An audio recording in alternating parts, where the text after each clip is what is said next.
Purnima? Hello, Purnima? Yes, ma'am.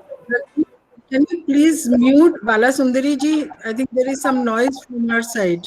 Okay, ma'am.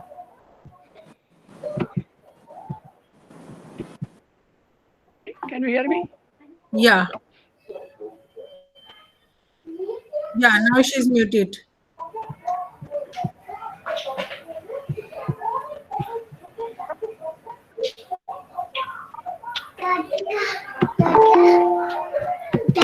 Okay.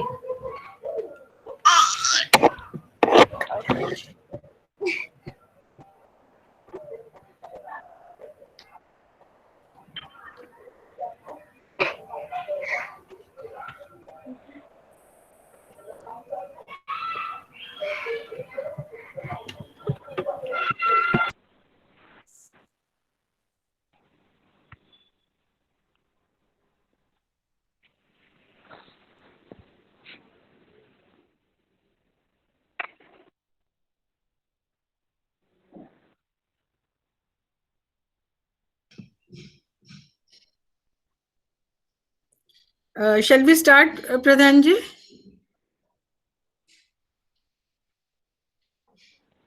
Hello? Can you hear me? Yeah, शुरू करिए. शुरू करें जी? Good afternoon to all. शुरू करिए. जी.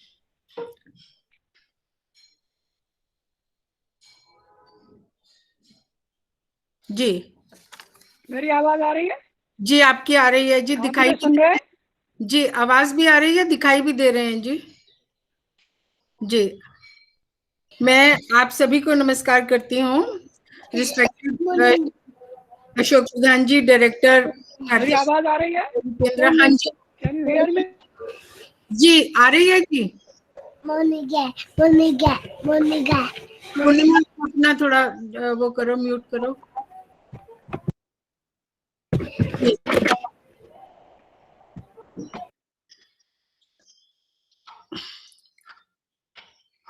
मैं हेलो जी. मैं के.एम. मुंशी भवन के KM. Munshi centre for Indology, Bharatiya Vidya Bhavan Delhi केंद्र की ओर से तथा स्वयं अपनी ओर से आप सभी को नमस्कार करती हूँ. आप सभी का स्वागत करती हूँ. Respected Shri Ashok Pradhan ji, professor Kavita Shankar Narayan, the speaker of the day, and the distinguished audience. I can see Professor Om Vikas ji, Shri Narayan Kumar ji, Professor Shashi Prabha ji, and many others. So we all know that Indian medicine has been used since time immemorial, and Ayurveda is a great science, not only on India, but it has spread to many countries of the world. Ayurvedic wealth of knowledge needs to be accepted as a primary mode, not only just to treatment, but on the basis of my own experience in life, I can say that it can cure even the incurable diseases. But there is a gap between the Western medicine, the so-called modern medicine, and the ancient Indian medicine. The so-called modern medicine has been overshadowing the Indian systems. We need to know about the gap and find the ways for an amalgamation of the traditional Indian medicine and the Western medicine. So with this in our mind, we are glad to invite Professor Kavita Shankar Narayan from Anna University, Chennai. She has been a brilliant student, a researcher, and a professor.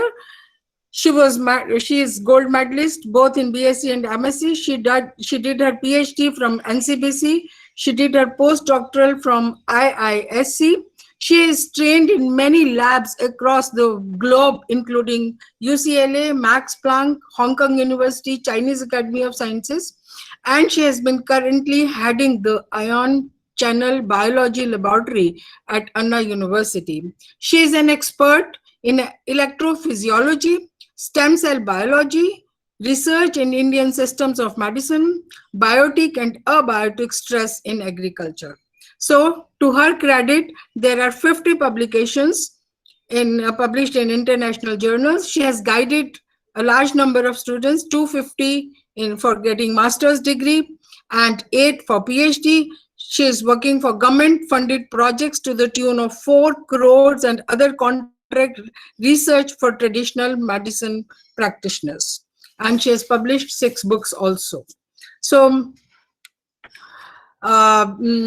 she's also involved extensively in projects aiming to highlight the mechanistic effects of traditional medicines in collaboration with leading Ayush clinical groups across the nation.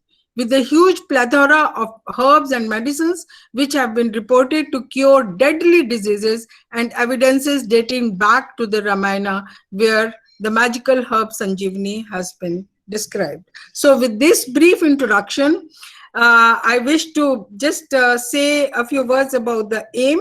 Her aim is to take cues from currently prevailing medical practices used by traditional medical practitioners across the country and scientifically validate the same by looking for ion channels or receptor modulators in the herbal extracts. This would be the first study of this kind involving an electrophysiological approach on Indian traditional medicines. So with this brief introduction to our aim and to the speaker and to the topic, I request Ashok Pradhanji, who is an extraordinary personality.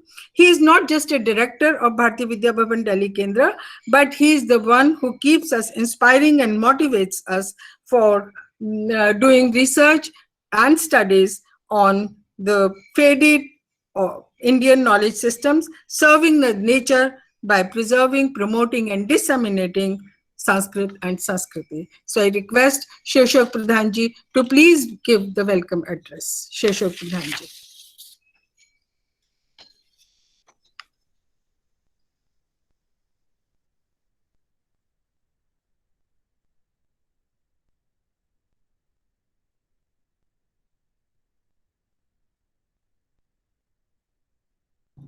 Can you please unmute, Pradhanji? Can you please unmute yourself? Yeah, now we can hear you. Please, again, yeah. Yeah, now we can hear you. Thank you, Shashi Balaji. Bhavan's came. Hello. जी हम Hello. सुन सकते हैं. जी आपको सुन सकते हैं. I am unlocked myself. जी हम आपको सुन पा रहे हैं. Can you hear me? जी. मेरी आवाज आ रही है? जी आ रही है. अब म्यूट हो गए आप. पहले आ रही थी जी. हेलो. अब आपका म्यूट हो गया जी. पहले आवाज आ रही थी. Please unmute. जी.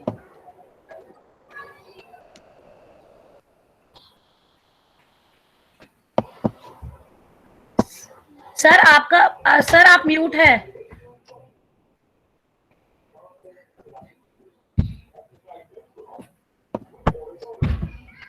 अब आवाज आ रही है? यस सर, यस सर, जी आपको सुन पा रहे हैं. आ रही मेरी? हाँ जी. Yes sir. आवाज आ रही है कि नहीं? जी आ रही है जी. हाँ, यही तो पूछा. जी. Can I speak? अच्छा. जी प्लीज प्लीज. ठीक है. Professor Kavita Shankar Narayan ji, I have the honor to welcome you to this virtual talk organized by Bhavan's K.M. Munshi Center of Indology on the subject Symphony of Traditional Medicine and Modern Scientific Research, the Way Ahead. Well, before we go on to this particular subject, which Professor Kavita Shankar Narayan ji will speak on and enhance our knowledge about it, as Dr. Shashi Balaji said, that this is one of the subjects which is fated.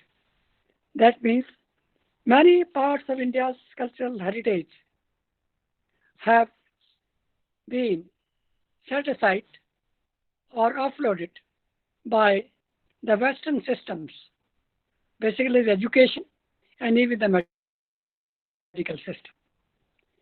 But before I go to that aspect, I must say to all those people who have joined us to know a little about the Bharatiya Vidya Bhavan. Bharatiya Vidya Bhavan, set up in 1938, has been promoting Sanskrit and Sanskriti through education, through multiple activities, have published more than 2,500 books on various aspects of India's culture, and Bharatiya Vidya Bhavan's Delhi Kendra, set up in 2009, Bhavan's came Munshi Center of Indology. And this Center of Indology is promoting multiple aspects of India's cultural heritage, in which the traditional medical system, for example, allopathy, Ayurveda, traditional Indian system, Ayurveda, and many others have been talked about. But today's subject is basically to take us forward as to the symphony of traditional medicine and modern scientific research. I just want to say that till the age of 15 or so, I was only receiving medical and health assistance through the Vaidyas who were practicing Ayurveda. And I was totally unaware or not assisted by the modern system of allopathy or the modern doctors. So but that was, I'm talking of the 1950s. But gradually what happened, that Veddic system has got into the totally background, and the modern allopathic system coming from the Western world has taken over the entire healthcare system of this country.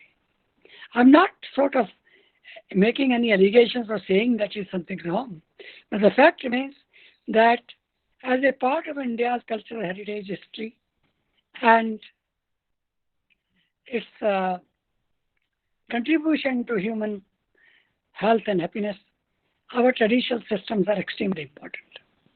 And therefore, what is being talked about today is very, very important, and it will give us the complete background of the traditional medicine system.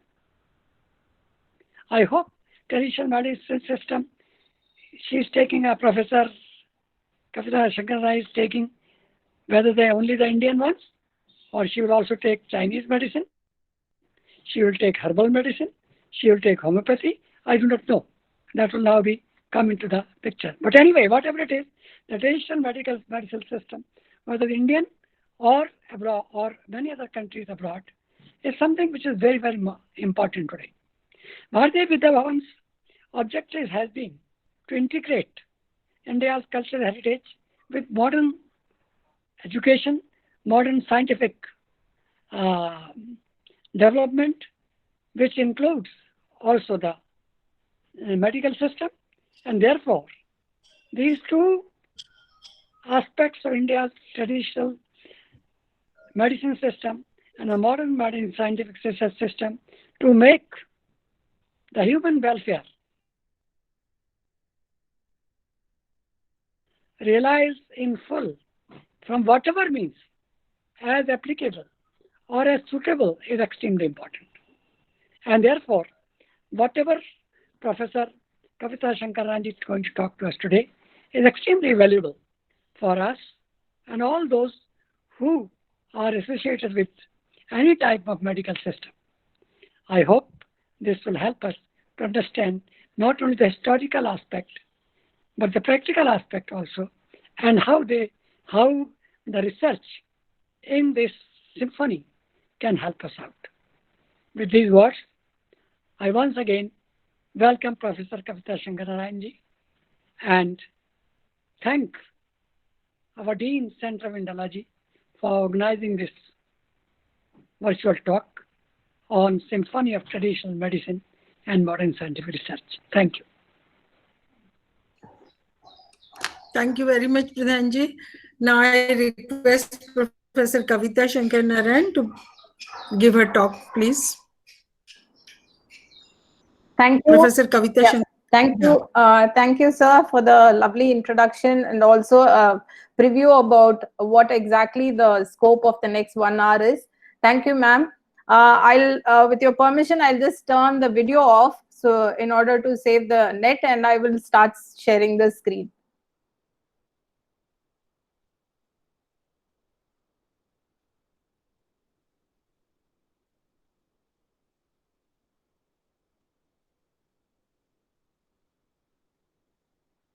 Is my screen visible? Yes, it's visible. You can just make it bigger if you can. This is the full screen mode, ma'am. Okay, fine. Yeah. Okay, so a very good evening to all of you. At the outset, I wish to thank Dr. Shashibala for this opportunity to be here today amongst all of you who are experts in your field. I would not call this as a talk which is going to be given by me, because for me, this session is going to be kind of a reminder of my purpose for doing this kind of research, something which one tends to forget in the day-to-day grind.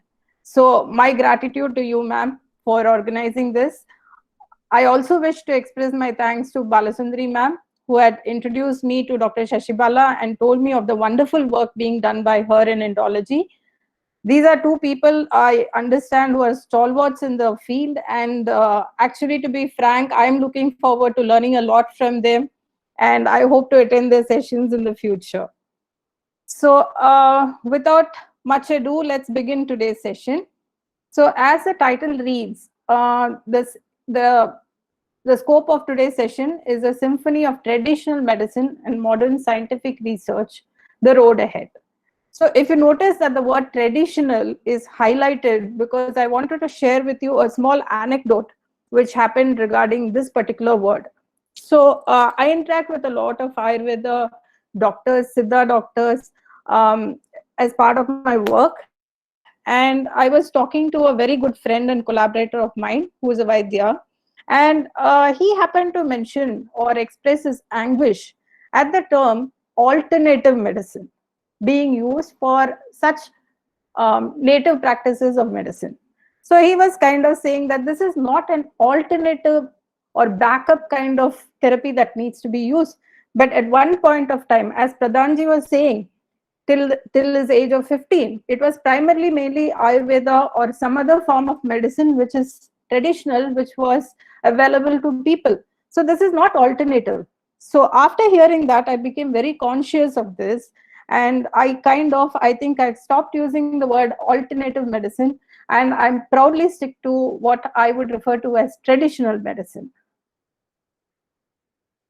So over the next 1 hour, the way I thought the session could go on is I start off with a bit about me and what my team does, and about a little bit about traditional medicine practices and the road ahead, and some bit of data from the research that we do in our lab.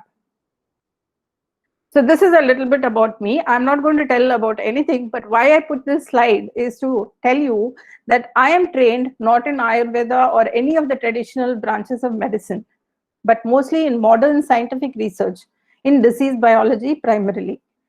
So, but somehow I think it is a dormant gene which got activated because my great grandfather was a Vaidya, Ayurveda doctor. And though I have not seen him or met him, I could see those qualities being reflected in my maternal grandmother, who had solutions for everything. And at that time, I used to be very questioning in nature. Why? Why so? What is the basis? But somehow that had stuck inside me, and I became very curious to know about the traditional medicines. And after seeing its efficacy, now I'm convinced that what we need to do is to bring about a symphony between the modern scientific investigations and traditional medicine. So basically, I am trained in, you can say, cellular electrophysiology, which is kind of like measuring bioelectricity or bioelectric current. Primarily, you can say like the ECG and EKG, EEG at the cellular level. My team also works on stem cells and cancer biology. So basically, I'm a membrane biologist, you can say. So this is what my lab does. We call ourselves the Ion Channel Biology Laboratory, and we work on proteins, a special type of protein which is responsible for maintaining ionic gradient across the plasma membrane or the cell membrane. Now, this is important in many, many ways, because without this gradient or this potential difference or voltage difference which exists across the cell, none of the cellular functions can actually work. So this is something very, very critical. So you can say that an offshoot of this or an outcome of this is the ECG pattern that you see. So this happens at the cellular level. If these channels are not there, then you wouldn't be seeing it there. So this is the protein that I work upon. I'm very attached to this cartoon because I made it during my PhD days, so I couldn't control myself from putting this up here. So these proteins are present both in excitable and non-excitable tissues. So basically, excitable tissues means which can get, which can record active current from it, like nerves, heart muscles, skeletal muscles, etc. And the non-excitable tissue are the neutral ones like red blood cells, intestines, normal fat cells, immune cells, and so on.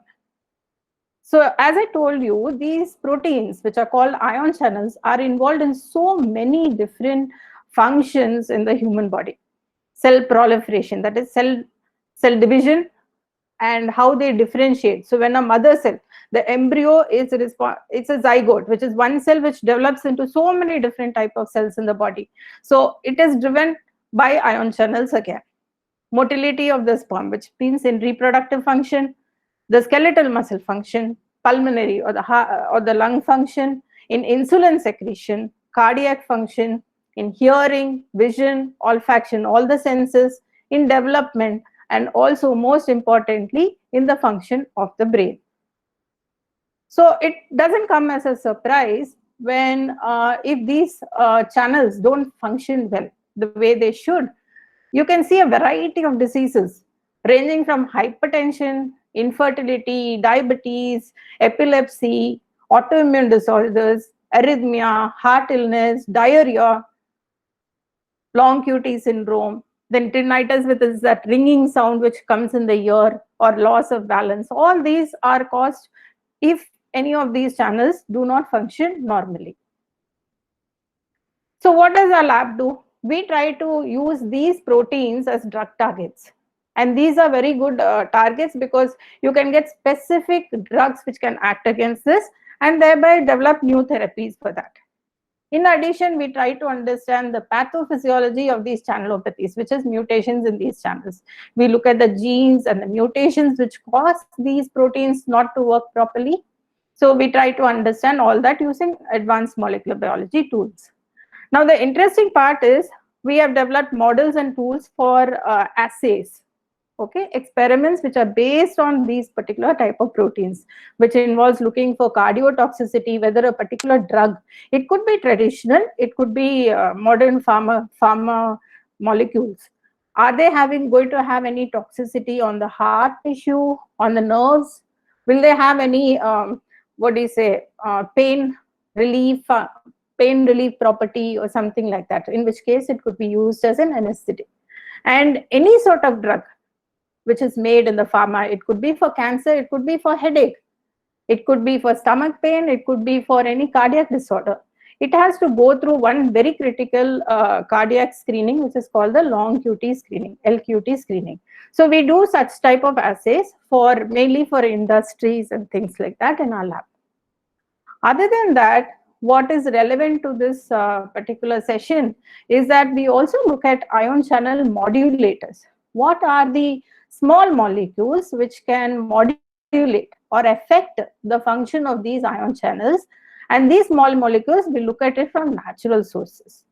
Now, this is particularly important as well as interesting because if you take the snake venom has a lot of these molecules which can act on channels. So when a snake bites, there's instantaneous death because they block a particular type of ion channel, which allows the passage of sodium ion. So when sodium ion cannot pass across a cell, there is a complete neuronal cardiac breakdown, and the person dies or is in a very serious condition in a matter of no time. This is one of the ways. Same thing for scorpion venom, bee venom, wasp venom. In addition, there are even herbal medicines which are used in traditional medicine practices, which can also affect the function of these particular type of proteins. So in my lab, basically we have like various sections. So you might be wondering, we work on plants, we work on human disease, but basically the hub is this particular protein, which is called as ion channels. So in human physiology, we are trying to develop a biological pacemaker, and we look at the stem cell differentiation. This is in collaboration with the University of Paris. We also look at cancer, mainly with respect to how cancer spreads, which is metastasis. We are trying to understand what are the molecular pathways which are involved in it. We are looking at two particular type of autoimmune disorders, which are mainly type 1 diabetes and also rheumatoid arthritis. In addition, we are looking at the same protein in plants, and we had some very, very interesting discovery with respect to rice plants that we grew. We could note that some of these channels are involved in conferring stress tolerance to plants. It could be either drought, salinity, etc. We are also looking at bioremediation, which means looking at heavy metal transport, mainly all these pollutants, cadmium, lead, zinc, which is just thrown into the environment, and we have our crops which are taking it up through the root, and ultimately it comes back to our body as we consume these. So we now recently we've got a mega project from ICR in which we are developing a biosensor to detect for drought tolerance. In addition, as I told you, we look for ion channel modulators from natural sources. It could be plants, herbal formulations, animals, insects, marine organisms, etc. So other than that, in collaboration with Purdue University, we are developing a machine for something called as electrochemotherapy.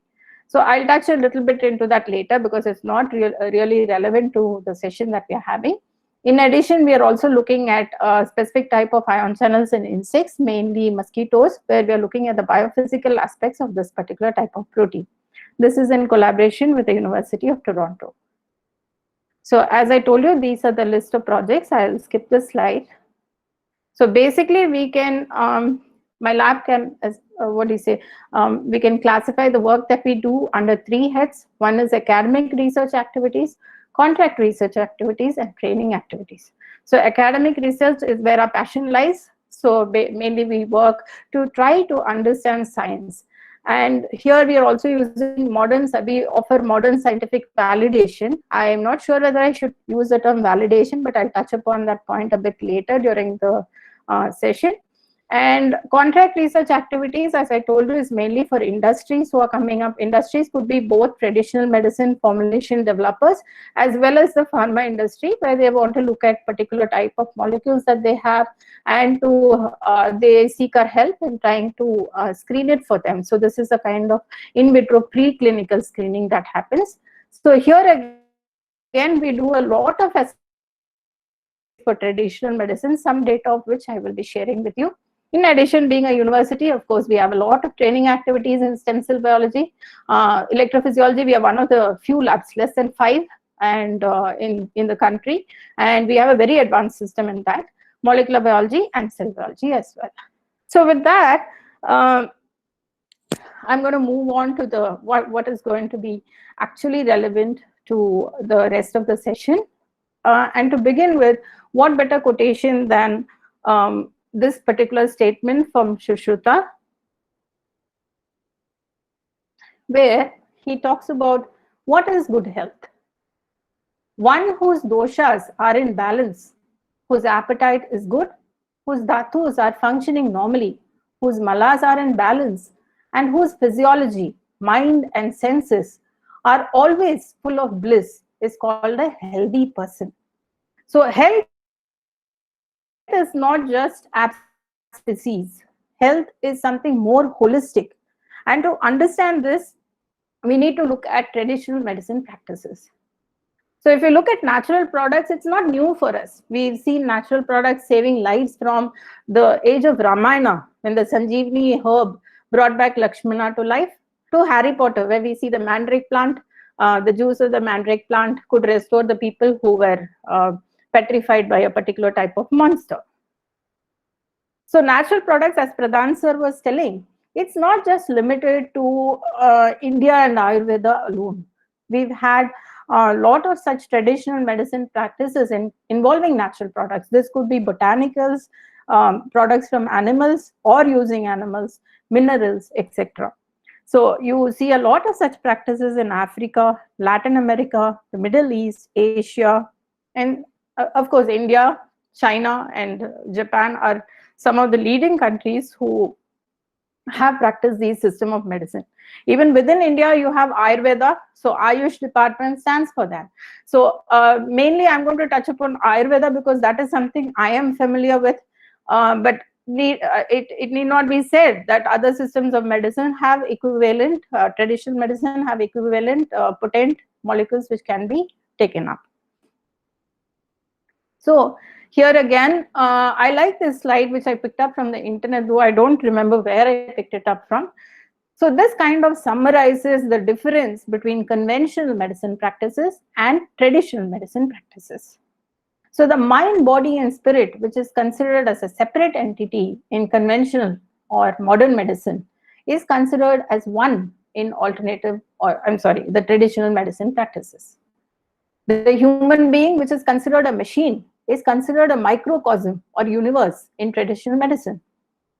While modern medicine considers disease to be caused due to an infection or because of some malfunction of an organ, it is mainly considered as an imbalance of the systems in traditional medicine.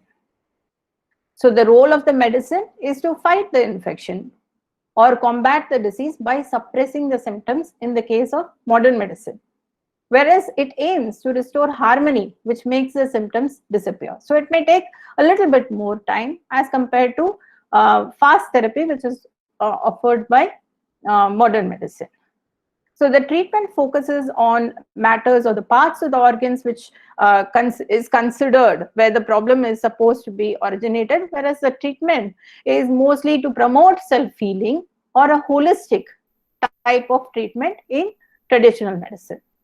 So drugs and surgery are the major interventions which are used in modern medicine, whereas diet, exercise, herbal medicine, and manipulation is what is used in traditional medicine practices. So basically, they take care of the sick, whereas there is total health care in traditional medicine. So there is nothing good or bad about it, because even as I speak to many of my Ayurvedic doctor friends, they do say when there is a medical emergency, they rush to an allopathic hospital only, because that saves lives in emergency situations. We cannot sit back and wait for a particular herbal formulation to take an effect. So here, what I wish to emphasize upon is there is nothing good. It need not be either I do this or I do that. Balance is what is needed. A balance and an understanding of both systems of medicine and bringing together a symphony, which is what I want to extol upon. So if you look at the origin of small molecule drugs, you see that more than 63% are directly or indirectly involved or connected with natural products. So either they are completely synthetic, which is just 37%. The rest of them are synthetic, but it could be inspired by natural products, the natural products themselves, or derived from natural products. We have many famous examples like quinine, artemisinin, which are used for malaria, derived from natural products. Vinca alkaloids, vinblastine and vincacristin, which are mainly used in the treatment of cancer. The latest example being Coronal by Patanjali. They use herbs which are used for other diseases. It was seen that in the ancient Ayurvedic texts, these particular herbs were used mainly for... Hello? Am I audible?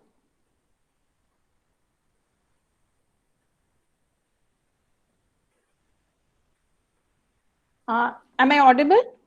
You are audible. Yes. You are audible. Yes. Yeah. Sorry. So basically, we see that these herbs, which were used for many other purposes, have been repurposed. And there is some activity which has been shown against the current coronavirus pandemic, which is prevailing in the country, not only in the country, but globally. And many other traditional medicines have also played a huge role in combating this disease. In fact, my very own team, we have come up with 72 different small molecules, most of them derived from natural products, which could be used against this particular situation. The same holds true for Chinese medicine or any traditional medicine practices in Japan, Sri Lanka, etc., where they have come up with some molecules which could be used for this. So Ayurveda, this I'm not sure if I'm qualified, but this is my understanding, and I'm trying to give this as an intro to the rest of the session. So this holds true for any sort of traditional medicine practices, not just Ayurveda. So as it was mentioned earlier, this is more of a holistic kind of treatment, where the totality of a person and the environment he lives in, which includes the season. And as Balasundari ma'am says, Desha Kala Parasthiti. So it involves like complete understanding of a person, the individual, the environment he lives in, and then drafting particular therapies for that. So individuals are different, not just physically, but psychologically. And if you look at the what is said, the three gunas or the modes of nature, according to the Gita, it is Sattva Guna, Rajoguna, and Tamoguna. And in the same way, in Ayurveda, there are three doshas or humors, which is Vata, Pitta, and Kapha.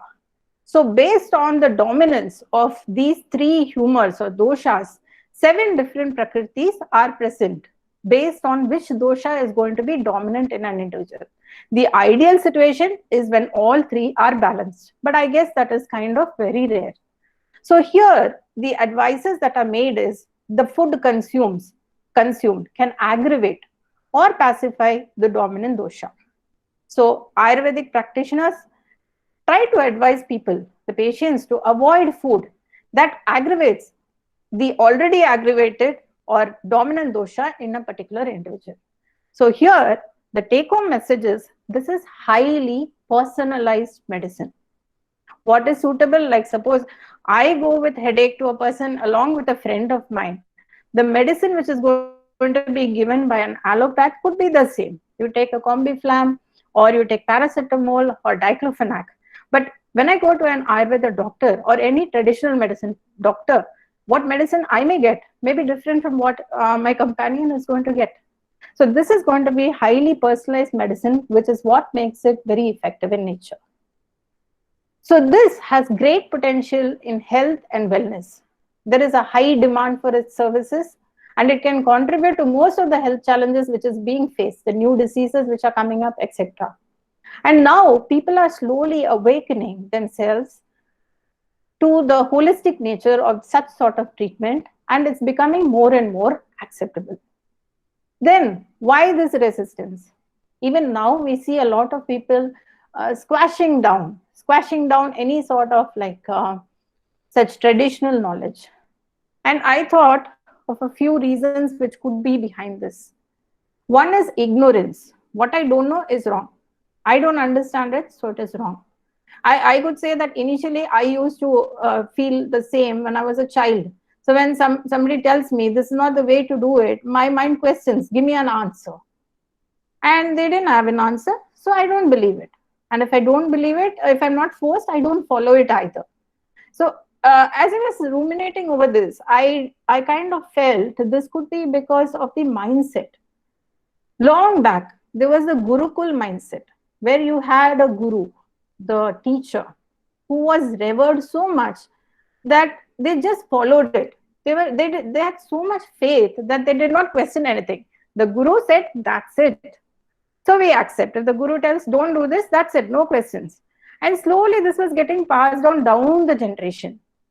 And people didn't question it because they had faith in this guru. The guru, of course, has done this research. There is a lot of validation which was already done. But people, as it was passing down the generations, what might have happened is that the message alone was going on and on. And slowly comes this modern yoga where there is a questioning mindset. Why? Why are you telling me not to cut my nails after dusk? Why are you telling me not to do this? Why are you telling me not to drink this? Why are you telling me not to eat this? And now our parents probably didn't have answers to that because they just got the information passed down. Now, because they don't have the, the explanation for that, the modern yoga just stamped it as superstition.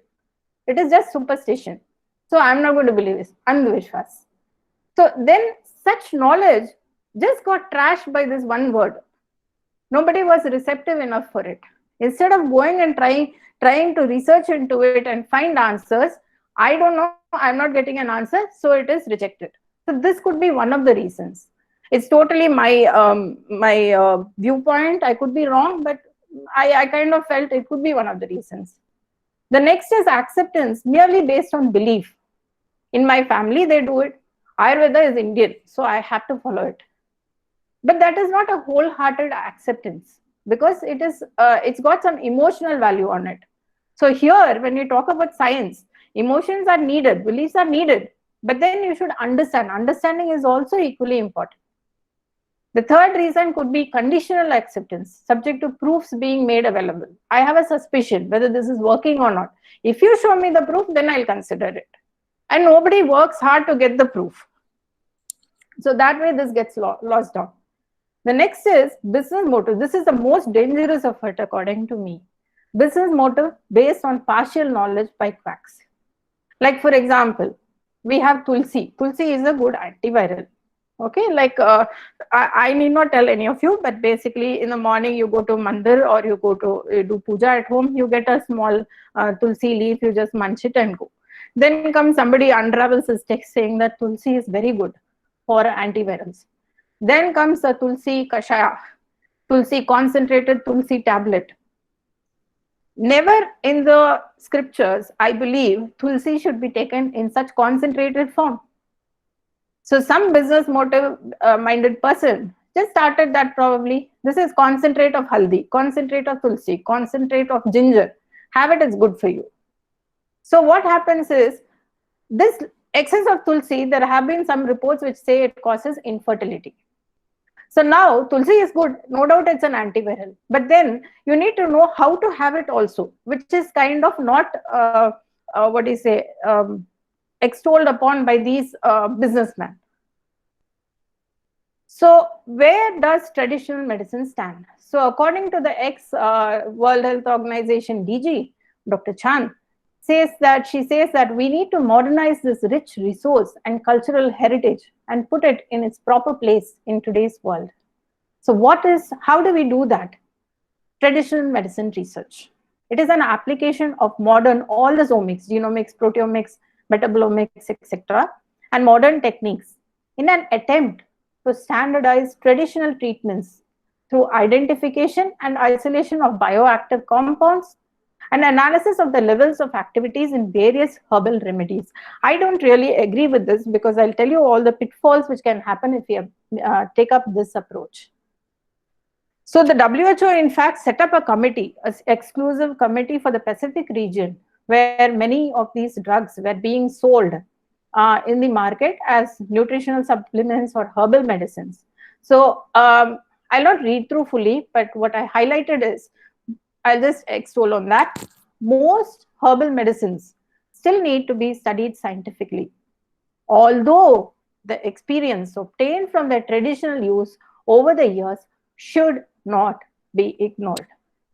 And further development of herbal medicines will be supported by further appropriate scientific studies of these products, and thus the development of criteria for such studies. So how do we study these products? Normally what happens is, you have a herbal product, you make extract of that, a crude extract. Then you do primary and secondary assays. So you take a crude extract. Suppose it's a leaf, you just take a extract, crush it up, take the solution and try to feed it to some animal and see what effect it is happening. Next is you fractionate it, which means you break it down into individual components. Using various chromatography tools, you just fractionate it. This is fraction 1, this is fraction 2, fraction 3, fraction 4. Now you repeat the same assay and see which of these fractions actually have the principle which is causing this final outcome. Suppose it's preventing cancer, cancer cells from proliferation. So the crude extract is able to prevent the cancer cells from proliferating or dividing. So now you fractionated it and you see that fraction 3 is capable of preventing the cancer cells from multiplying further. So that means whatever is the active principle is there in the fraction 3. Now you take this fraction 3 and study it in detail using biophysical tools, etc. And then you find out what is the molecule, what is the active principle in this particular fraction which is causing this effect. Isolate, purify, if possible, synthetically make it. And there you have a new drug candidate. This is what is happening. So here, some quick points I want to highlight upon or emphasize upon. Ayurveda cannot be studied using the same principles as modern medicine. One example I want to take is that of the Arjuna bark. So I think all of you must be familiar with the tree Terminalia Arjuna. It's called the Arjuna bark and it's a very good cardiotonic. I'll show you some data for that. It's one of my pet projects that I did in this field. So this particular medicine, if it is consumed, is supposed to be very good for the heart. And so this message spread out, and then immediately you have a whole repertoire of products which have come out in the market, all saying Arjuna bark capsules, Arjuna bark concoction, Arjuna bark syrup, and so on and so forth. Lots of them. Now, there comes this other group of critics who started looking at that and saying, hey, it's not that effective as the claim is. I don't think it's having such a big effect. So then they studied and they did find that there is variation in the bioactive. The active principle in this particular bark is not effective in all these formulations which are made. So what is actually happening? In fact, they actually had a committee which looked into this. And then they found that I happened to be sitting with a few members of this committee who told me about this. So they were telling that in the scriptures, it is clearly mentioned that there is a seasonal variation in the bioactives in the bark of the Arjuna tree. So the Sharad Ritu is when they ideally collect this.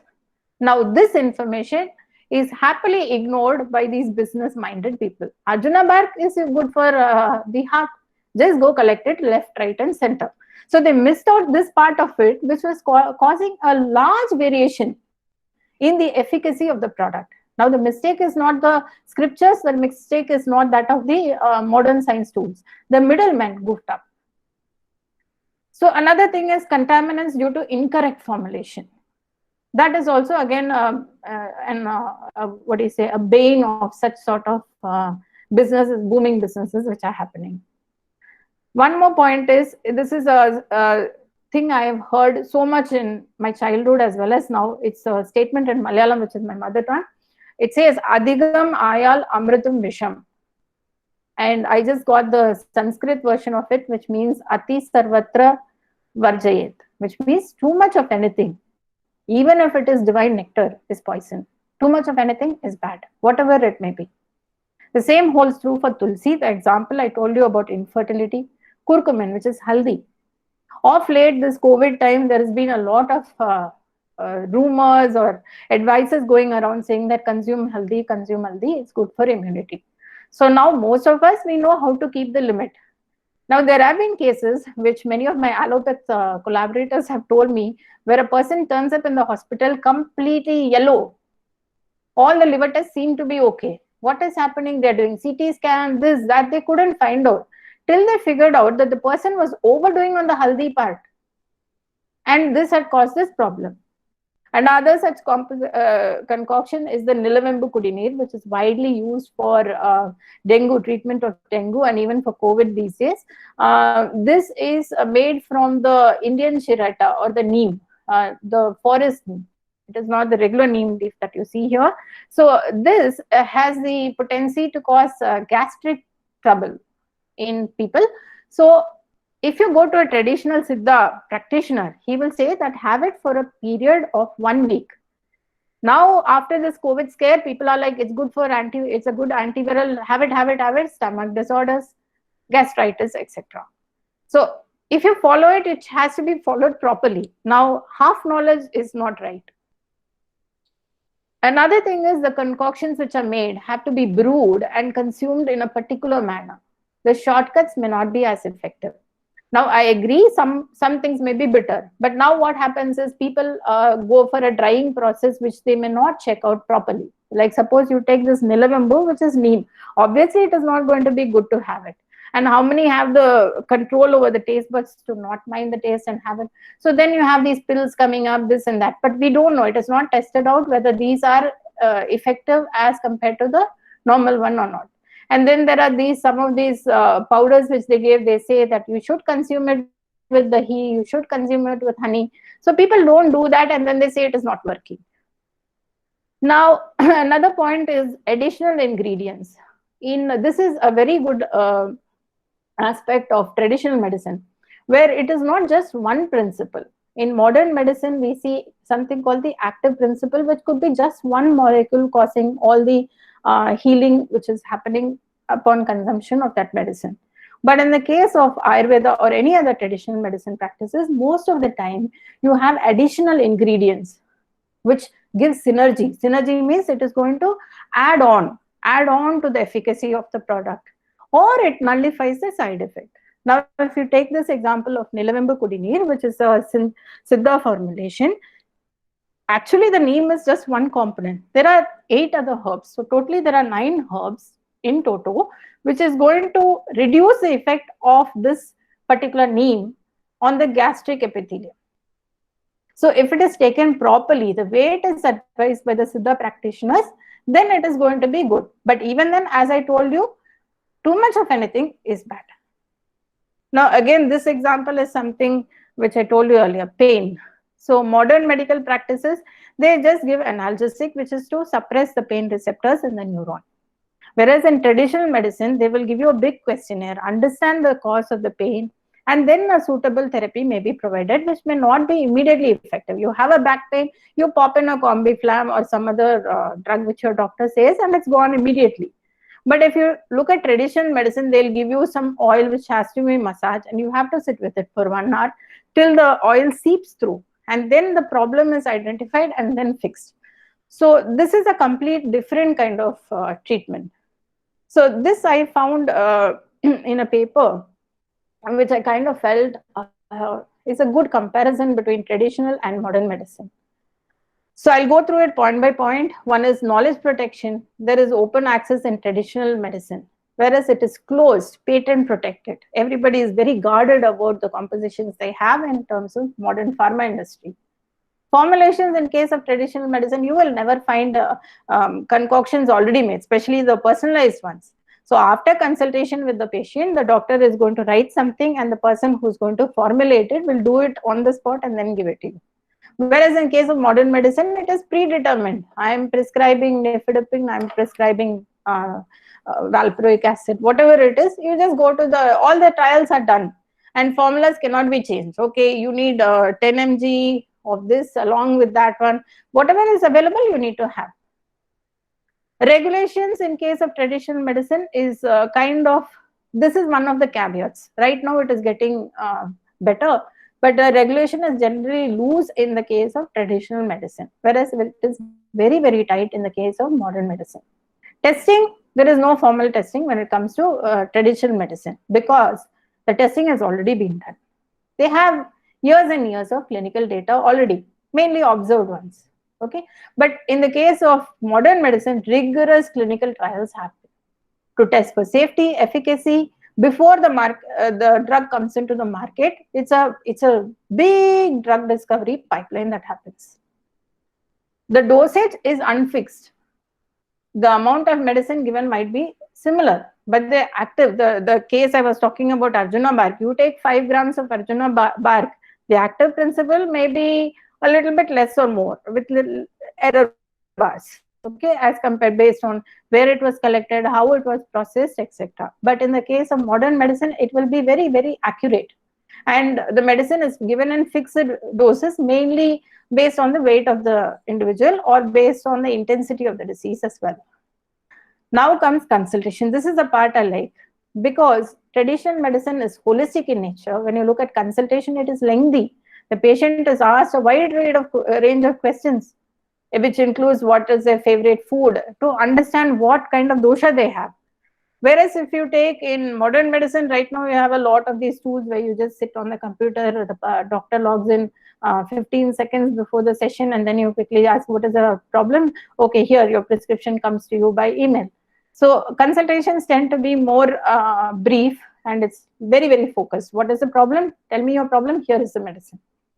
Now, training for traditional medicine is very, very long. And it is like mostly like that Gurukul, it used to be passed on mainly through families. You have families and families of Vaidyas, and they are trained in the family. Whereas if you look at modern medicine, you have a particular university type of curriculum which is practiced. So the WHO again had come up with a traditional medicinal strategy between the years 2014 to 23. We are yet to reach the target date. So what they said is, to move into mainstream medicine on an equally trusted footing, traditional medicine needs a stronger evidence base. So here comes the question, what is needed? How can we bridge the gap? So a few points that I noted down is safety guidelines. There is a change of context. Like, for example, long back, when you think about Ayurveda medicine, for example, somebody wants to lose weight or for better immunity, you take a concoction of, say, pepper. I'm just taking the example of immunity. So pepper and haldi and so on and so forth. So you have it whenever you feel you are catching a cold or something like that. It's brewed in the proper condition, and then you have it. Now what happens is, so this business boom which has happened, this natural product business boom. So you have a concentrate of these available, ginger and this and that. So there is a chronic exposure to it. Every day people are having 2 pills of tulsi in the morning, curcumin in the morning, which is haldi again, and so on and so forth. Now, our Ayurvedic doctors never said that you should consume it at such a concentrated dose, and that too on such a regular basis. So what happens? There could be a lot. I'm not saying it's unsafe, but there could be some risk factors. So this needs to be carefully, there should be guidelines which looks into that to educate people about it, educate mainly the users, the consumers, the patients about the same before they start taking any such treatment, self-treatment rather. The gaps in the knowledge has to be filled. The efficacy and effectiveness of complex herbal formulations by rigorous modern scientific investigation. This is one gap that we are trying to fill up with our expertise. I'm neither a modern medicine practitioner nor am I a traditional medicine practitioner.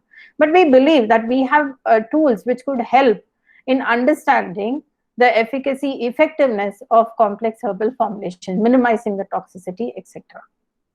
Now, again, one more point is individualization of therapy. Now, if you take modern medicine, there is mass therapy. As I told you, the headache example. So I'm making a medicine. Okay, I just found a medicine for headache. So it is marketed. You will find it in every single drugstore. Anybody can walk in. Most of it is like an OTC, over-the-counter drug. Just walk in, take that and pop the pill, and then you're better. Whereas you cannot expect to do the same thing when it comes to traditional medicine, because it's a customized therapy. I cannot say you take this and your headache gets better. No, because I need to understand. If I'm an Ayurveda doctor, I need to understand my patient. What is his dominant dosha? What are his food habits? Slight corrections in that. Some yoga practices. Even I'm told that even if you chant Om, the vibrations in the body, vibrations which are generated at that particular frequency, has the ability to cure or at least help in the healing of many sort of diseases. So the other point is lack of, they say it is a lack of systematic clinical trials. I have added this term because I disagree with that. Lack of documented systematic clinical trials. Clinical trials have happened. They happened centuries ago. So all this was based on observation which has been carefully drafted by the fathers of Indian systems of medicine. It holds true for any traditional medicine.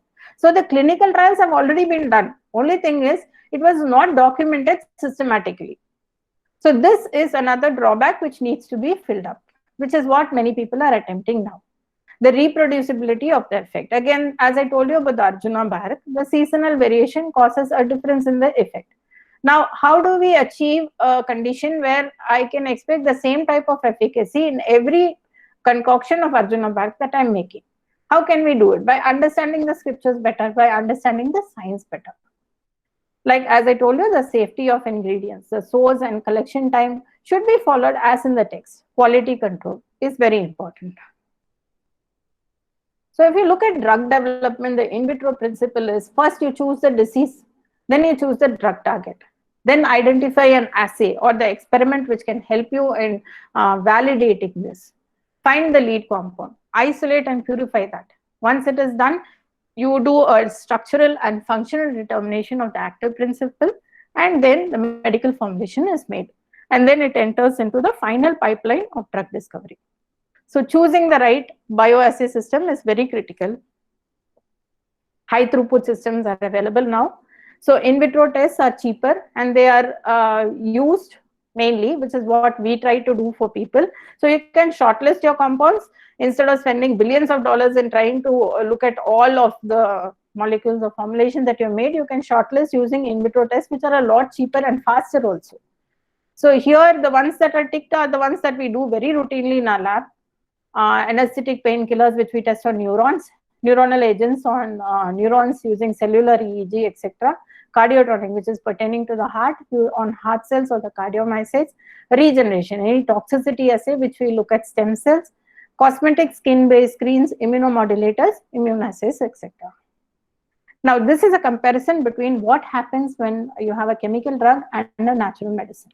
So in a chemical drug, which is in the modern pharma industry, you have a library of these compounds, and then you look at one particular compound, take the lead compound, there is a structural activity optimization which happens, then it goes to pharmacokinetics, which is preclinical research happens, and then the clinical study happens. Now, in the case of natural medicines, it is a complete opposite route which happens, which is reverse pharmacokinetics. You have the clinical evidence. You know that Giloy and Ashwagandha can have this effect. Now you go for preclinical research. ADME, which is absorption, distribution, metabolism, and excretion. It is studied in detail. Why is Ashwagandha or Giloy having this effect, or Tulsi having this effect? And then you find the drug candidates, which are then studied further. So that's about where both systems of medicine stand and what are the pitfalls. So just to add some spice to it, I thought I can show you some data which has been generated by my team, which shows an amalgamation of natural product research. I'm putting natural product because it's not just based on botanicals alone, along with modern science. So as I told you about these proteins that we study, ion channels or receptors are drug targets. So we've been looking mainly at that. So this is the very complicated technology that we use in our lab. It is called electrophysiology. So it is similar. All of you must be familiar with the ECG, which is taken. You have an electrode which is strapped onto different areas of the body, and then you see the electrical pattern. Now imagine I'm doing the same ECG on a single cell. That is what I'm showing you here. On a single cell, it could be a heart cell, it could be a neuron, which is a brain cell, or any other cell. I'm going to look at one particular cell, and if I'm lucky enough, the data which I'm showing in 2 is that of one single protein. So we can go to that depth. And if you see, these are electrodes. This is the electrode, and this round thing is a cell. So I take a bit of the cell into the electrode and I connect it to my electrical setup where I do all these measurements. So the size of this electrode, this diameter is just 1 micron. So you can imagine how small it is. Now this thing on panel 4, here the last one is that of a neuron. You can see my electrode which is attached to that neuron, and then we measure the currents from that. So this is the setup. You can see the tip of the electrode, how small it is, and the cells are kept in this chamber, and we do the recording from that. This is how it looks. It is kept in something called a Faraday cage because it is very, very sensitive to any sort of electrical disturbance, and it is also kept on a mechanical vibration free table, which is like heavy, and it's floating in air because you have a compartment which makes it float. So there is no mechanical vibration also, because these are very, very sensitive experiments. Why sensitive? Because the type of currents that I'm going to measure is in the order of picoamperes. Now, to connect it to this one, you can see that 1 milliampere is what is you can see in a calculator, and I'm talking about like 10 power minus 12. That is the amount of current that I'm seeing. So these are some currents which we have recorded from a cell expressing different. This is a channel this is a protein which is mainly present in the brain. This is mainly present in the heart. And here we made some chimeric channels, like hybrid channels, to understand the function better. This current is due to the movement of one single domain in the protein. It's it's even more very difficult to measure. So this is just to show you what we do. So why I said natural products is because we also were looking at the genome of this beautiful type. I'm sure all of you might have seen these shells as you might have gone to any beach or some other place. This is called the cone snail, and they have a very beautiful presentation of patterns on the shells. And not only that, the shells are just not the ones which make it valuable. Their venom is even more valuable. So this is work which I did when I was with TFR and IISc under the mentors. My mentors, the ex-director of IISc, Professor Balram, Professor Matthew at NCBS, who was my PhD supervisor and mentor, and Professor K.S. Krishnan, who was from TFR. He's no more now, much to my dismay, because he would have loved this kind of research, which my team is currently doing. So these snails are marine snails. So there are like so many species, and we have a lot of them across the Indian coast. And the way we started doing is we had a collaborator by name Olivera, Professor Olivera, from, I think he was working in UCI at that time. We call him Toto, so I'll just stick to that because it's hard for me to remember his name after having called him Toto for such a long time. So Toto used to narrate this thing once when I met him for the first time. He was telling me how he got into this research. So he was a fresh graduate after completing his PhD. He is from the Philippines, so he came back there. And he was trying to set a laboratory. And as like any developing country, he didn't have much funding to set up his lab. So he just had some crude setup where he had some mice and things like that. So he was observing that once he went to the beach and he saw a fisherman who had just hauled his net back. And then he picked up one of these very pretty snails, and he was waving to his friend showing this. And then he collapsed up. He just collapsed. So then, I mean, he was hale and hearty. He was, in fact, very happy a moment ago. What happened? So then they started looking. There must be something in that shell which made this happen. So they took it out. You can see this is what is inside the shell. So they found something. They fractionated it. Remember, it was a very crude lab. So they just crushed up this soft bit and they injected it into mice, different mice. So a few mice started jumping around violently. A few mice went to sleep. A few mice started running in circles. Then they did this fractionation business and so on and so forth. And then they discovered a whole lot of toxins within that. And this is the molecule that he found, Prialt. He's a multi-millionaire now. This one small peptide, 18 amino acids long. That's it. It's short because it is a very, very good analgesic. It acts on the pain receptors and neurons, and it's used for severe chronic pain. So they made implants of that, which is surgically incorporated near the spine for people who are suffering from severe chronic pain. And that made him a multi-millionaire. Just one peptide from the snail. There are so many snails out there. Each snail has has many peptides like that. So there's a whole rush of people to find out what it is, and we also join the rush along with them. So basically what we do is we collect, identify, group this snail, dissect the venom gland, isolate the DNA which is responsible for making this peptide, clone it out. Then we look at its effect on ion channels, because again, as I told you, ion channels are responsible for pain sensation. So this is what we were involved in with the hope of finding drug for this thing. So this is one of the data that we have on one particular type of peptide which was isolated. This is a channel which is predominantly found in the brain and is responsible for epilepsy. See, in just barely 2 minutes, 5 minutes, 7 and 9 minutes, you can see in 9 minutes we could block that channel by more than 40%. So the same thing, this is a channel which is present in the heart. Again, we see a very good activity in barely 9 minutes after administering the same. So again, now in our lab, we've been doing some effect of herbal formulation on cancer. So first, before going into that,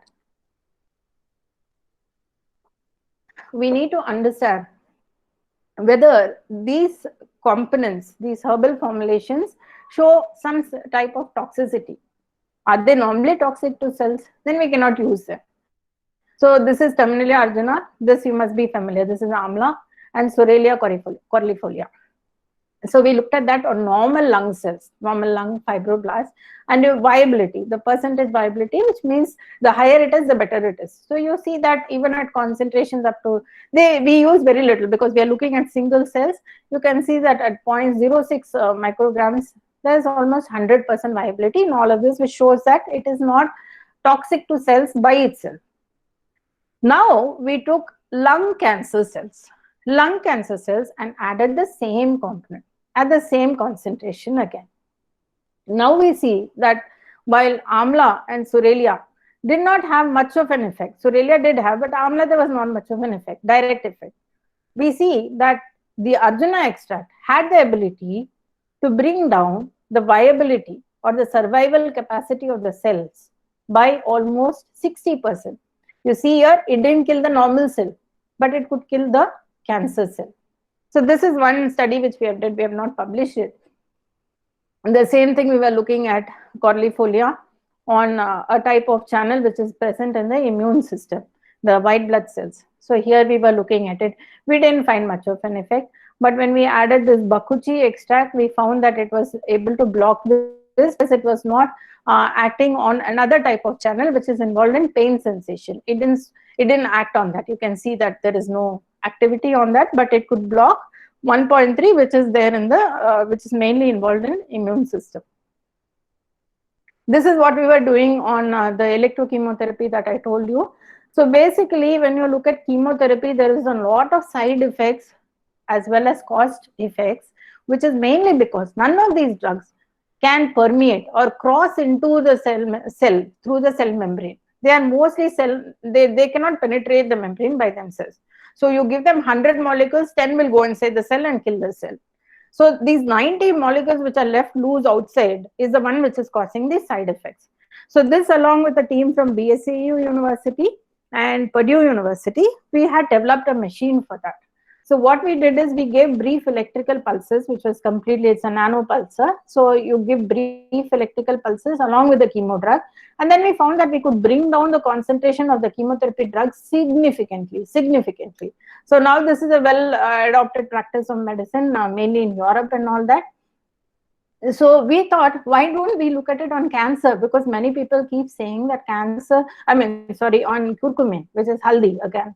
So why don't we look at that? And here, when we did, we could see this is called a colony forming unit assay. I'll not go into details, but if you put one cell, they divide, they form colonies.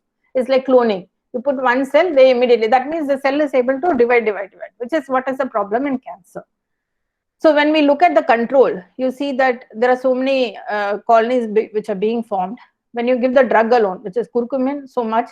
When you give it along with electrical pulses, you can see that it is more effective.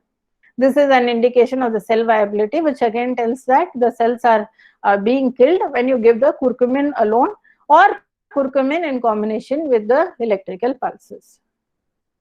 So this is what I told you about the long QT screen, which is a cardiotoxicity screen. This is my most favorite experiment, which I've done on the herbal medicine aspect. So what we did is we looked at avian, which is bird cardiomyocytes, to look at the cardiotonic, which is something, cardiotonic means it is something which is beneficial to the heart. This is derived based on Terminalia arjuna. So first we looked at doxorubicin, which is a chemotherapy agent which kills the cardiac cells. It causes a lot of damage. If you take it alone, you see the viability of the cells or the survival capacity of the cells by itself is only 30%. As compared to the negative control, which is quite high. So now this was done in conjunction with Palep Research Foundation in Mumbai, where the doctor there had made a concoction. It is synergistic combination of other things along with T Arjuna. So you can see that the toxicity effect was being reduced when you administer this along with the chemotherapy agent doxorubicin. The same thing was shown in cardiac contractility. It's not whether the cells are alive or not, but you need to see how it functions. And that was also getting improved. This is only dox. The lower it is, this is better. The higher it is, this is better here. So in this diagram, you can see if you treat it with Arjuna, it is lower, which means there's only a 10% change. 10% change when you pre-treated with Arjuna. This is what we did is we induced an ischemic condition, which is a lack of oxygen condition in heart cells, which we can, I'm sorry, I don't have the video to show you. It is lying somewhere in my office. So what we did is we induced heart attack condition. So basically ischemia is nothing but a heart attack condition. And we did it using this compound, which is called isoproterenol. You can see that the viability came down quite a bit. And here again, you can see that the percentage change in contractility, which is the cardiac function, is high. Now the drug which is used for this is something called nifedipine. That is the pharma drug which is used. It is able to restore the viability and it is able to reduce the change in it also when treated. Now we treated it with Arjuna back different concentrations and the mixed herbal formulation also. And here we can see that the percentage viability significantly is increased, significantly increased, almost comparing to the negative control, which we didn't treat with anything. Same holds true with this one. And the best part was, if you pre-treat these cardiac cells with Arjuna extract or the mixed formulation which is there, you can see that it kind of exerts a preventive action against any sort of ischemic injury, which means non-availability of oxygen.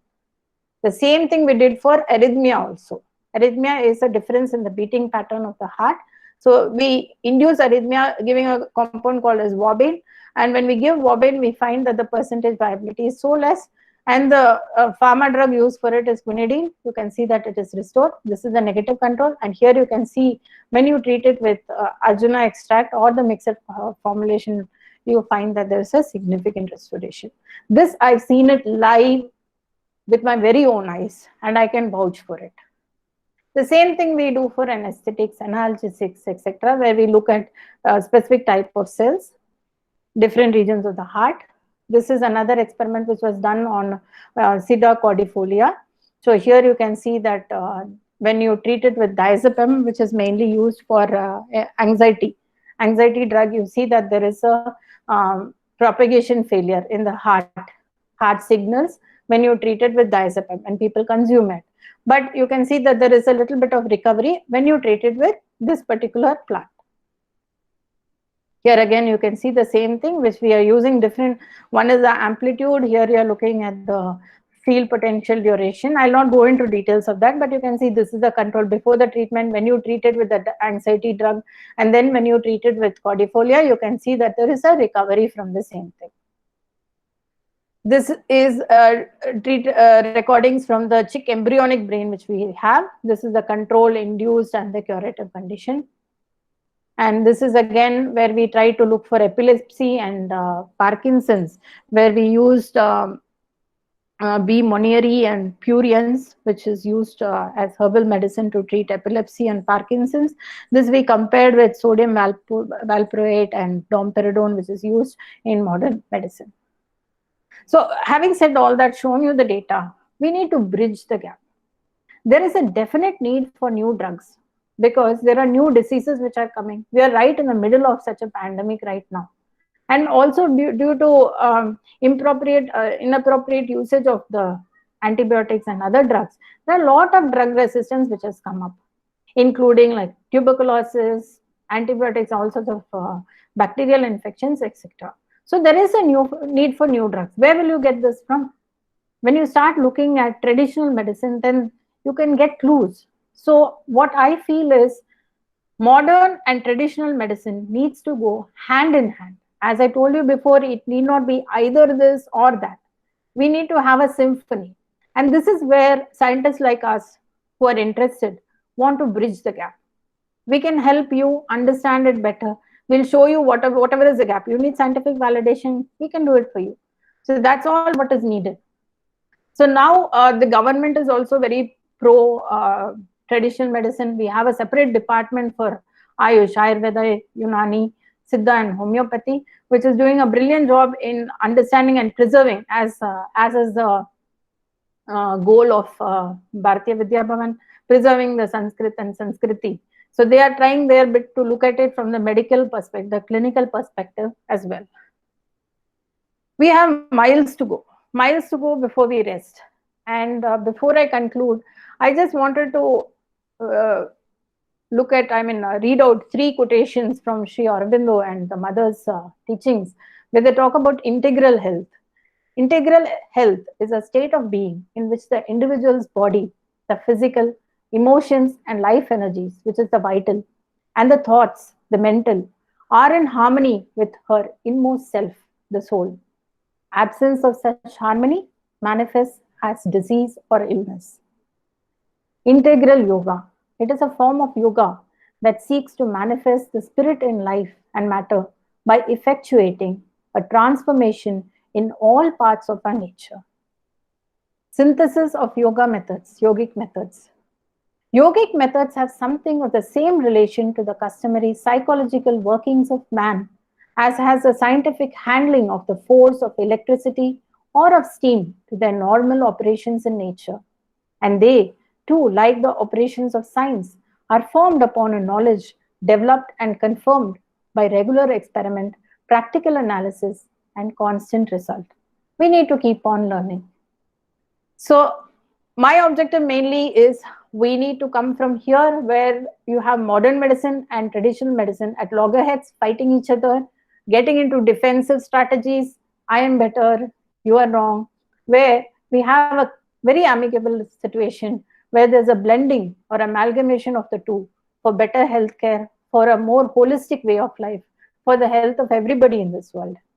So the team, these are my group of postdoctoral students as well as interns and PhD scholars, and a huge team of Ayurveda and Siddha doctors who have been collaborating with us. Thank you for your attention and for sparing time on a Sunday evening to help me understand myself better, why I'm doing this. And I could be reached at this email ID, and this is my website in case you want to know more about what we do. Thank you so much for your attention.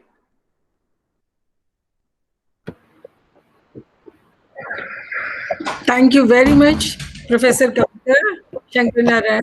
It was a wonderful presentation. It's so well researched and presented scientifically. The way you have compared and brought to light a number of points that we have to understand how Ayurveda has a holistic approach to cure, and how ignorant we are about Ayurveda, and how the mindset has to change. We need highlighting the proofs, etc., and how business-minded people, the business boom is distorting the heritage, and how they are doing such things which can be harmful, and they can mislead people. So we are very much thankful to you for so many points that you highlighted. I'm not going into all those points, although I wanted to just repeat them. But there is one point where I would like to say something, that formal testing of any new medicine that is brought to the market by any Ayurvedic expert has to be tested. And it goes for test, it gets its approval from a body, government body, and only after that it come to the market. And doses of traditional medicine are decided by the Vedas according to one's body, physiology, the biology, etc. So it's wonderful the research that you have been doing, and you showed us through your slides that how the research is going on. I hope it will help a lot to go ahead with all these researches, going for a symphony between the traditional Ayurvedic medicine. I don't want to say it only traditional, as you said that you don't want to call it alternative medicine. For me, Ayurveda is not just an ancient science; it's equally modern. But the point is that how much faith do we have, and how much do we know about it. So that is more important, that we have to highlight, we have to show proofs to the people, and whatever we have experienced in our life, that has to be told to the people to enlighten them that how Ayurveda can be a very good remedy for different kinds of diseases. I want to give you just one example, that last year one of the Vaidyas, he cured somebody for liver transplantation, and he saved him from liver transplantation, and finally he did not charge anything from the patient, because he said, if I charge him, I cannot overcharge him, number one. But if I charge him so small, then he will not have faith in the medical system. True, true, So true. it's very important that we should have faith in Ayurveda, even if it is not that costly. So, with these words, I thank you once again, Professor Kavita Shankar-Narayan. I thank Shri Ashok Pradhanji. I thank all those who are associated to Bharati Vidya Bhavan, Professor Shashi Prabha Kumar, Professor Om Vikas ji, who has helped us a lot to guide, to draft courses under his guidance on holistic science in Sanskrit, the essence of Indian traditional knowledge. And I thank the audience also. I can see in the audience great people who have devoted their lives to Indian knowledge systems, like Shri Prahlad Ramarao ji, a great scientist. I can see Shri Shashank ji, who is a former ambassador and also the foreign secretary. I can see Shri Narayan ji, Shri Narayan Kumar ji, who is director, Antarashtriya Sahak Parishad, and there are many others. All the audience is small, but they are very, very important people who have not only devoted, but they have the knowledge. They are already enlightened. They are enlightening the people to re-establish the Indian knowledge systems, not for any not for themselves, but for the nation, and also not only for the nation, but also for the world. The ancient knowledge systems, as we believe, and we are working on it from Bharatiya Vidya Bhavan, that yes, they are a demand of the world, as Professor Kavita Shankar-Narayan said in the beginning, that it is required and we have to work, we need to work, we have to prove scientifically, and the government is also very supportive these days. So with these words, I thank you all and hope, Professor Kavita, there can be many more researches the way you are doing. They will help the society to cure the uncurable with less side effects that we are seeing in chemotherapy, as you have proven, and in other diseases. So we hope, we wish you the best, and Thank you, ma'am. thank you once again. Thank you all. Thank you very much. Thank you, ma'am. Thank you for your support and blessings. And thank you, everybody. I thank Mrs. Bala Sundari ji, one of my great friends, who is a technocrat herself. The whole of her professional life was spent as a technocrat, but now, because she has her mindset, she has the faith, she has the knowledge, and she knows how and why we should establish the knowledge system. She was instrumental in organizing this talk. I'm thankful to her also. Now, post retirement life, she has devoted the whole of her life to re-establishing, revisiting, researching the knowledge systems. Thank you all once again. Anybody who has any questions? I'm sorry that I just forgot to request for any questions. Maybe we can continue. Professor Om Vikas ji, if you want to say anything. My brief question or query or anxiety is, although we talk about Ayurvedic system, it is a holistic, fine. But at the same time, we see the evidence base is lacking in most of the cases. Second issue is the training aspect of the Ayurvedic teachers, Ayurvedic practitioners is very, very poor. And the third thing is there is a need to integrate once you say that this is a holistic system and we have to keep the balance, once we talk of the balance in medical system, in such a case, it is necessary to think about the integrated medical system. Yeah. And in such a case, accordingly, the programs like MBBS is there, so we have to have the programs in integrated medicine, medical science as well. Yes, sir. What is your opinion in that regard? It's a complete what do you say, solution, I would say, because if it is there, then these systems of medicine go hand in hand, and the training aspects as well as the traditional knowledge will be preserved. So I think that would be a very, very what do you say, ideal solution, though utopian it may seem at the moment, but we can only pray that the authorities concerned with it would come up with such a solution soon. That would be very, very ideal, sir. You just see there had been a lot of opposition by the students, by IMC, Indian Medical Council, against the proposal in the Ayurvedic system.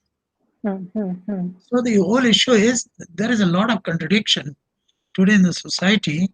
Some people do not want let this traditional system move into their modern system. Yeah. So we have to think of some mechanism, and that mechanism is, in my view, that we have to think about integrated medical science to be introduced.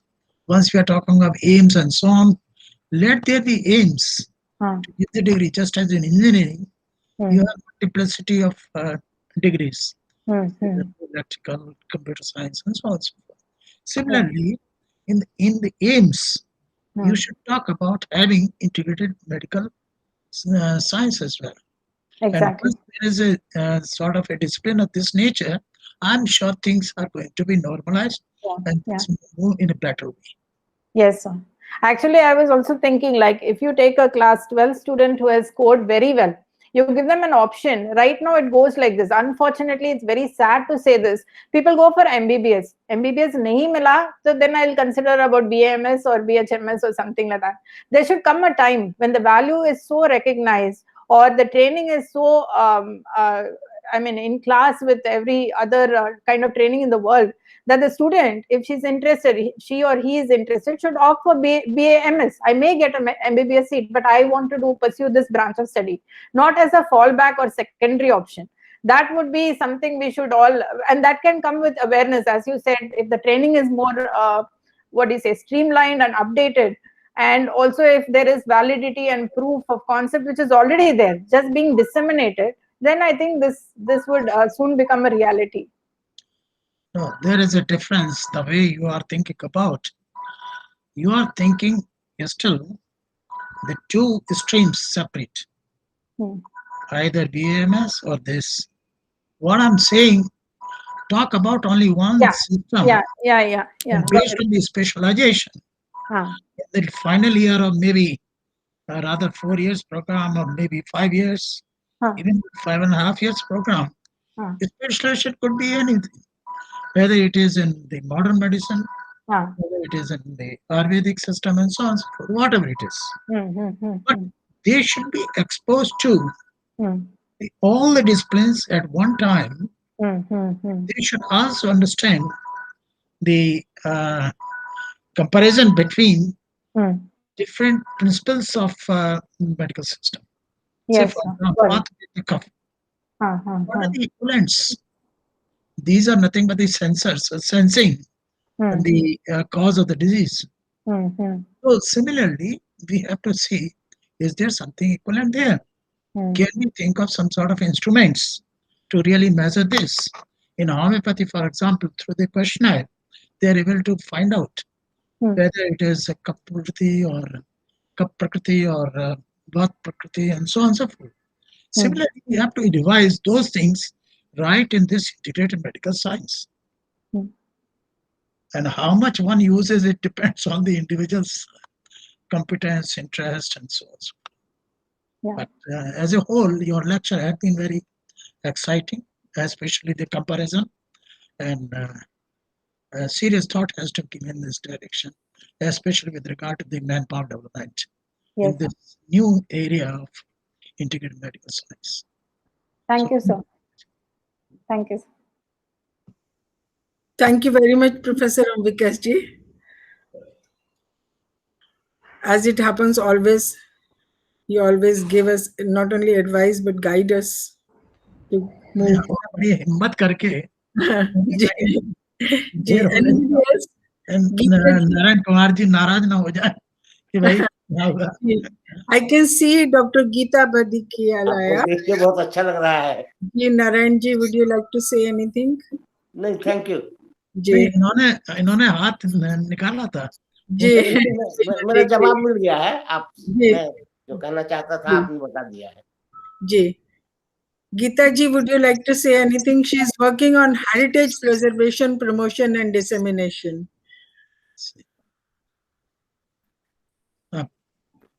So thank you again. So I think we'll meet again sometime with some other lecture.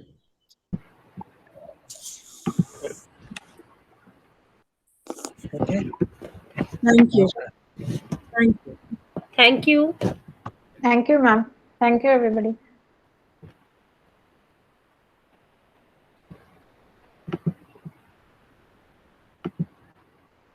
Thank you very much. बहुत बहुत शुक्रिया।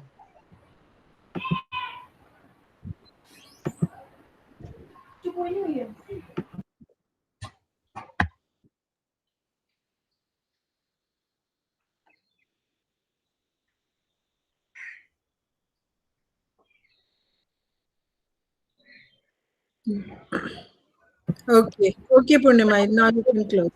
Okay. Thank you, ma'am. Okay. Okay, thank you.